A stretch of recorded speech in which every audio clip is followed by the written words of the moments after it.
Economic downturns force people to become more creative in this country. They lead to new ideas and new companies like Disney that were founded during the Great Depression. So will the fix for this economic downturn be a new set of creative ideas and entrepreneurs who will build America's next great icons? Here now is Carl Schramm, the president and CEO of the Ewing Marion Kauffman Foundation, the world's largest foundation devoted to entrepreneurship. He brought with him Daniel Cavatinos, an entrepreneur who is starting his business during the current recession after completing one of Kauffman's programs. So thanks to both of you. And we're going to start here with Carl and just get a sense of where things stand, and then we're going to bring in Dan. So the Kauffman Foundation, what's interesting here is a major venture capitalist told me about you. Happened to be a few days after talking to the Kansas Chamber of Commerce, and they were talking about this foundation and how much work it's doing in Kansas to train people, new entrepreneurs. So what do you see as a shift right now in demand for training for entrepreneurs? Well, Erin, with the downturn, we've had a huge demand for training, not just in Kansas, but all over the country. We just announced a program with Mayor Bloomberg 3 weeks ago in New York to provide skill training on a very fast 1-week experience to figure out whether or not you're suited to be an entrepreneur and whether or not the idea you're working on has potential. And so how exactly does it work? I mean, in 1 week, someone's coming in. Are a lot of these people who have just lost their job doing something and are saying, well, this is the dream I always had, and it's basically, you give them a chance to test whether they can go forward. And this is really important as a phenomenon because in previous recessions, at least the last 7, our research shows that it's people who are displaced, who've actually been perking on an idea for a while. They have nothing else to do, they start a company. In past recessions, it's been the boom of entrepreneurship that has actually resolved the recession once the bottom has been hit.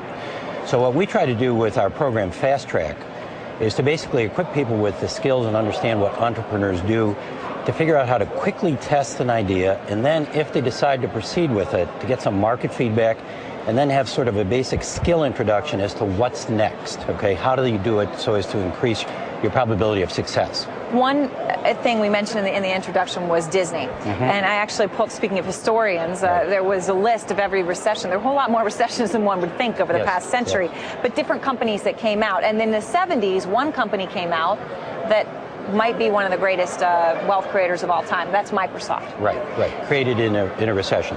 Created in a recession. Do you, and obviously it's impossible for you to tell just offhand, but do you think that's what we are seeing right now? Sort of an unleashing of creativity that will create those sorts of big companies in 10 years? Well, in this particular situation, we got to hit bottom first before it starts, okay? But there's all kinds of evidence that we're seeing of people, who don't have a job, who are looking at this as an opportunity. And the point you make out in terms of history and so forth, over half the companies on the DJIA were started either in bull markets, in bear markets or in recessions.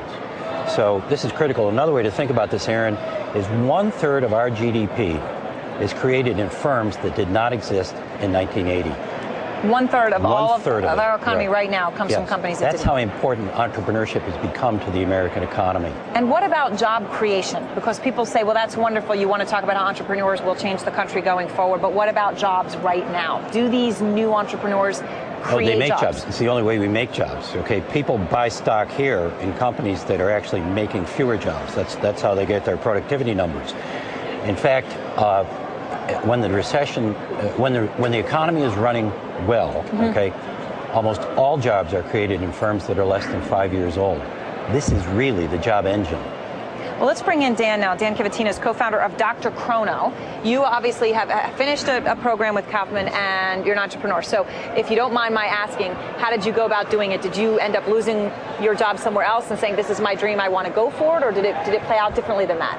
What happened with me is I had a job and I had been laid off, and I really wasn't sure what I should do. Should I pursue another career in what I was doing, or should I go with something I really wanted to do? I had an idea. It was a dream to start my own company, and what Carl was talking about, taking Fast Track really brought me to a certain level where I got the connections I needed, and it helped me in a lot of ways where high-level business concepts, something that I really didn't understand before, they brought in these ideas and made things solidified. As far as me and my partner forming drchrono, we both took the course together, and it really brought us on the same page. And taught us so many different things. We found our lawyer through them, our CPA. We made a number of connections. And drchrono is, it seems like basically for smaller doctors' offices to be able to automate the process of touching base with patients, whether you need to set up an appointment or get test results, things like that. Right. We're sort of the glue of technologies, where we're going to bring all these different technologies together and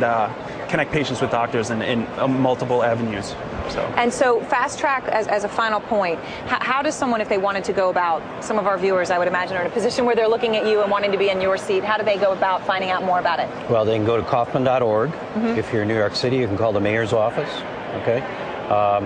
And in all the states around the country, if you go to Fast Track on the internet, you'll find the intermediaries who produce this program, and you can get yourself into it. All right, well, Carl and Daniel, thanks very much to both of you. We appreciate it.